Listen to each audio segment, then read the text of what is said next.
Xinjiang é a rexión máis remota e máis grande de China. O goberno de Pequín encomia estes días a excelencia da política aplicada nos últimos anos na zona, reducción da pobreza a metade, aumento significativo dos ingresos dos campesiños e gandeiros, acceso crecente a un maior benestar como resultado da explotación dos seus importantes recursos, petróleo incluído, etc.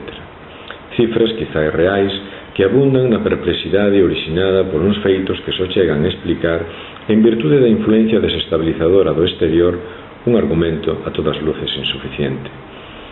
De ser tantos e tan excelentes os progresos registrados, non sería tan doado exacerbar as tensións cun balance tan dramático e desolador. A causa inmediata, coñecida, do estoupido do conflicto, ao parecer o linchamento de 2 uigures acusados de violar unha traballadora Han por parte de grupos desta comunidade na provincia de Guangdong, exclúe intencionalidade política directa, pero as razóns de fondo que explican o desbordamento da situación son inseparables da insatisfacción socioeconómica, cultural, religiosa e política que aniña nos uigures, ao igual que noutras nacionalidades minoritarias chinesas, cansas do paternalismo narcotizante das autoridades centrais. O crecemento dos últimos anos no Xinjiang e noutras zonas do oeste obedece a un padrón de desenvolvemento chinés,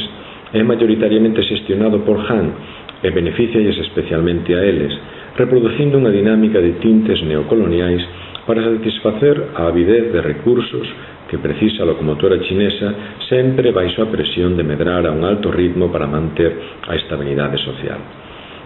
Os sucesos de Xinjiang son o espello dun fondo resentimento e manifestan as eivas dunha política que se revela a todas luces anticuada e incapaz de vencer as desconfianzas e de sentar as bases dunha nova lealdade baseada no respeto e fomento do autogoberno, na asunción sincera da diversidade e na plasmación de políticas verdadeiramente inclusivas.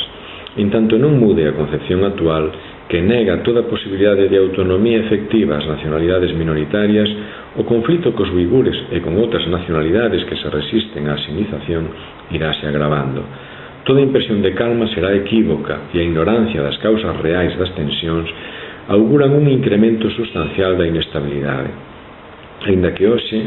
o Partido Comunista da China se sinta depositario da continuidade histórica das dinastías imperiais, dificilmente poderá manter a paz a bella usanza, botando man de gobernadores e forzas represivas e aplicando castigos exemplares.